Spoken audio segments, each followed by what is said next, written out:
Shalom, saya percaya keadaan kita semua ada dalam lindungan Allah yang Maha Tinggi dan senantiasa dalam lingkupan realita hadirat Tuhan Yesus yang Maha Kudus. Allah Roh Kudus senantiasa memberikan penghiburan, kekuatan, pertolongan, damai sejahtera, sukacita yang berlimpah dalam hidup kita. Sebab sukacita Tuhan adalah kekuatan buat saudara dan saya. Hari ini firman Tuhan agak banyak ya saudara ya.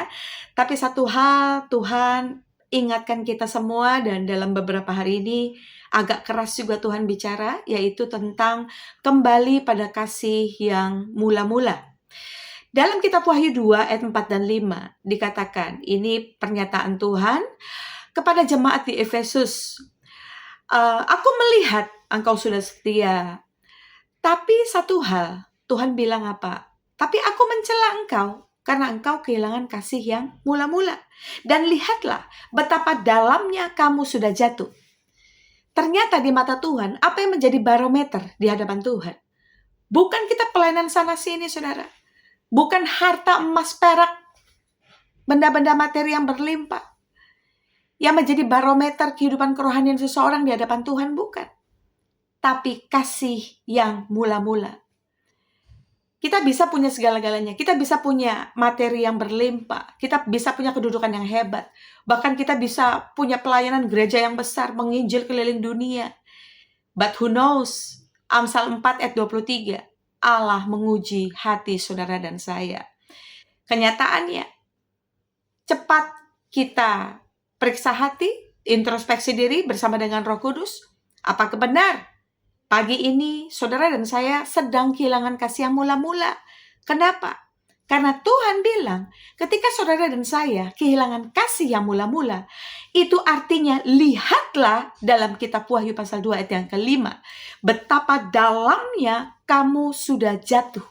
Berbicara tentang kedalaman, kejatuhan saudara. Itu berbicara tentang Hades, tentang Gehenna. Setiap kita, meskipun kita sudah jadi orang Kristen, tapi kalau kita kehilangan kasih yang mula-mula, saudara, firman Tuhan katakan apa? Ini yang menjadi barometer buat saudara dan saya di hadapan Tuhan. Lihatlah betapa dalamnya kamu sudah jatuh. Kedalaman kejatuhan, artinya itu menuju pada kebinasaan, saudara. Nggak peduli kita sudah melayani Tuhan, kita sudah jadi Kristen, saudara. Sebab kita tidak bisa pakai paham sekali selamat tetap selamat. Oh, nggak bisa. Filipi 2 ayat 12 katakan apa? Tetaplah kerjakan keselamatanmu dengan takut akan Tuhan. Ya, jadi saudara, seperti ini Tuhan berikan pencerahan buat kita semua. Tuhan mau kita mengasihi Dia, sebab dalam kitab Ulangan pasal yang ke-6 ayat 1 sampai 25. Kasihilah Tuhan Allahmu dengan segenap hati, segenap kekuatan, segenap akal budimu. Dan itu adalah perintah yang utama. Kalau ada perintah utama, berarti ada perintah kedua, ketiga, keempat, dan seterusnya. Tapi ternyata mengasihi Tuhan Allah itu menjadi perintah yang utama, yang senantiasa harus mendapat perhatian, atensi kita tuh lebih dari hal-hal yang lain. Kenapa Tuhan izinkan masalah? Tuhan izinkan adanya ujian, dapur api pembentukan karakter buat kita, saudara.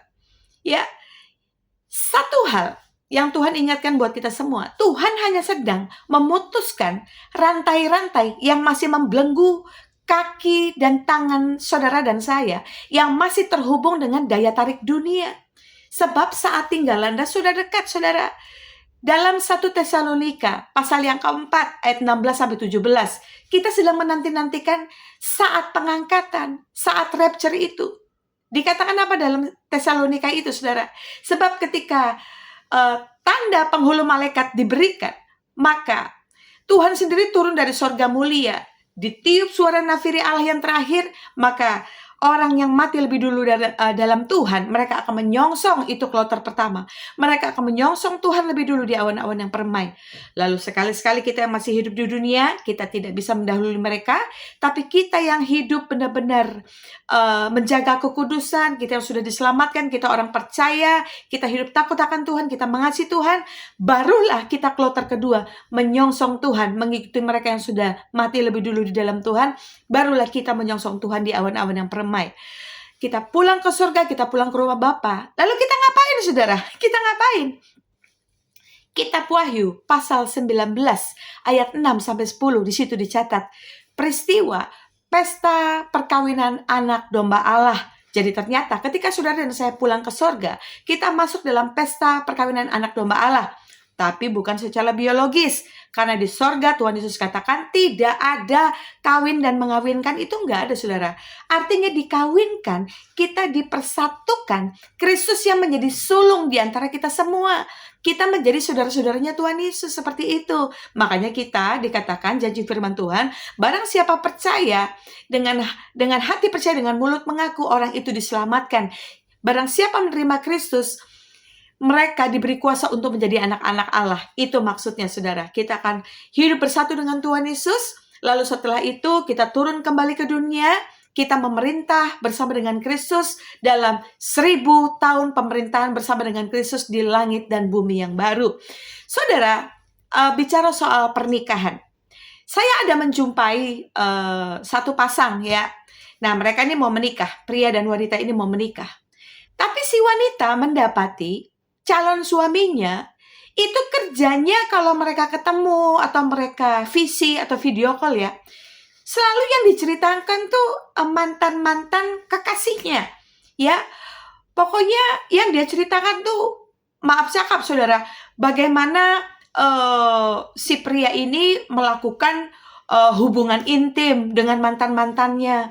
Bagaimana si pria ini selalu menceritakan tentang kehidupan para mantan-mantannya, saudara. Sampai bentuk tubuhnya, sampai kegiatan hari-harinya, pokoknya semuanya, saudara. Bahkan si calon istri ini mendapati si calon suami ini kerjanya tuh masih selalu komunikasi dengan mantan-mantannya, saudara. Seperti itu ya. Masih panggil sayang, masih berkomunikasi, masih ada hubungan ikatan pekerjaan, pelayanan, dan lain-lain, saudara. Nah, saudara, akhirnya si perempuan ini gerah. Maka ditinggalkan si pria ini, saudara. Seperti itu. Nah, itu baru standar manusia. Apalagi standarnya Tuhan. Meskipun Tuhan Yesus pernah turun ke dunia menjadi sama dengan manusia, dia 100% manusia, dia 100% Allah. Tapi sekali-kali Tuhan Yesus tidak bisa ikut turun dalam standarnya kita sebagai manusia. Saudara dan saya harus ikut standarnya Tuhan, ya. Artinya, kalau manusia aja nggak bisa terima ketika hari-hari sudah mau menikah, tapi si calon istri mendapati si calon suami ini masih belum bisa move on dari mantan-mantannya. Iya kan? Pernah juga diceritakan kepada saya, waduh, Pastor Abigail, ini calon suami saya ini, itu masih ada sisi-sisi genitnya. Tapi dia bilang katanya itu adalah statement dari pelayanan katanya, untuk menarik jiwa.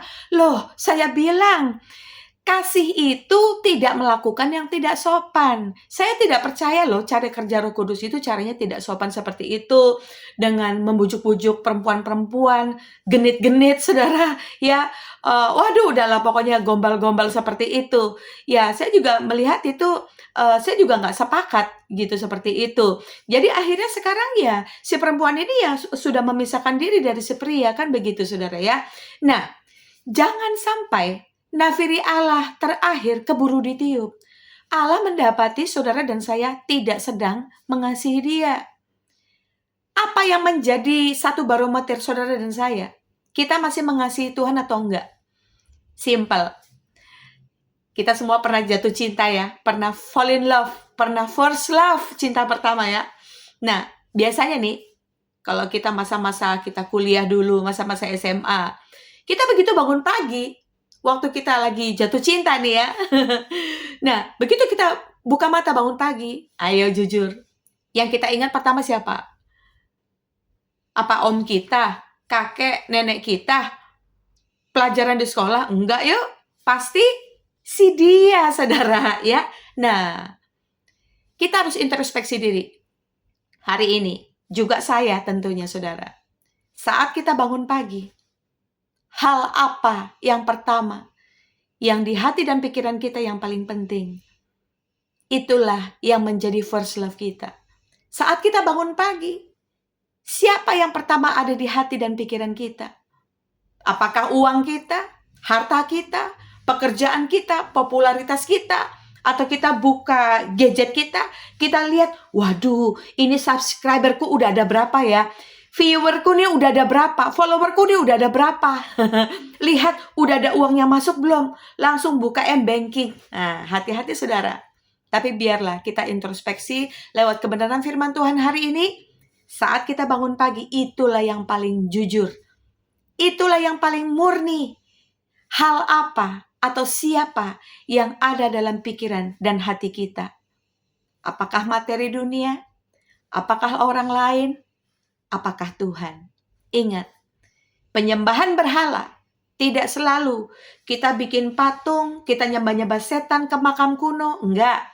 Berhala itu apa? Segala sesuatu yang menjadikan Tuhan Yesus jadi nomor 2 dalam hidup kita, itu adalah berhala. Tuhan mau kita singkirkan mulai hari ini semua berhala-berhala itu. Biarlah Tuhan tetap yang nomor 1. Pegang janji Tuhan dalam kitab Ulangan pasal yang ke-6 ayat 1-25.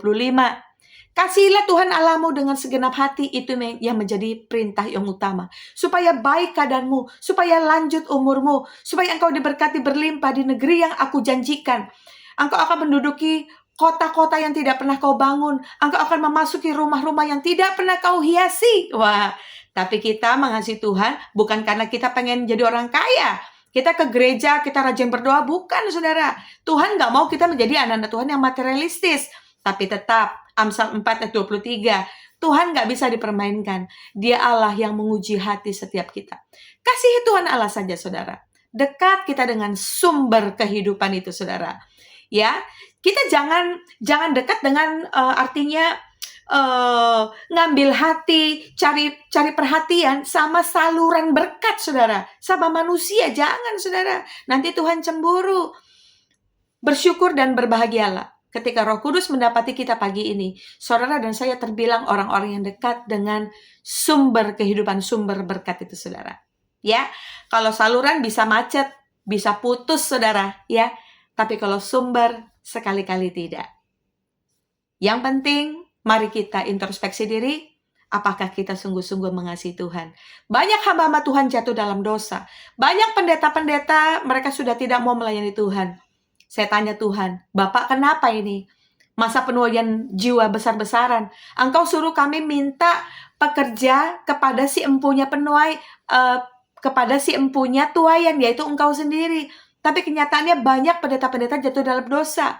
Banyak pendeta-pendeta dipecat. Banyak pendeta-pendeta yang mengundurkan diri. Lalu mereka lari ke dalam kehidupan nomor 2 atau kehidupan sekuler. Mereka tidak mau melayani Tuhan. Saya tanya Tuhan, Bapak ini kenapa? Dan Tuhan katakan, berjaga-jagalah nak, berhati-hatilah. Itu tandanya mereka sudah kehilangan kasih yang mula-mula. Ketika suami istri mereka masih dipenuhi dengan kasih yang mula-mula, saya percaya ketika satu dengan yang lain mereka ulang tahun, nggak perlu diingati lagi, saudara. Ya, perhatian otomatis kita hidup kita ini dibanjiri oleh pasangan kita.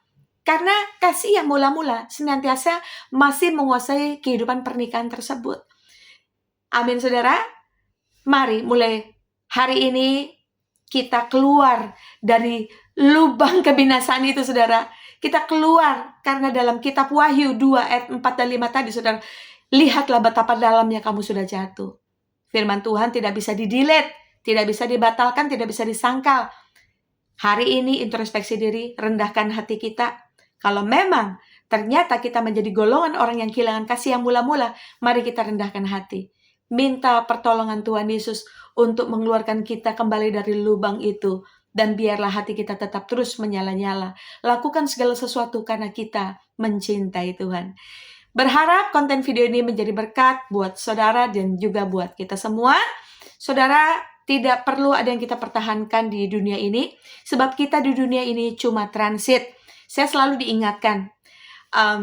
Saya kalau ke Amerika, saya transit di Tokyo. Itu kalau nggak bandara Haneda atau bandara Narita, saudara.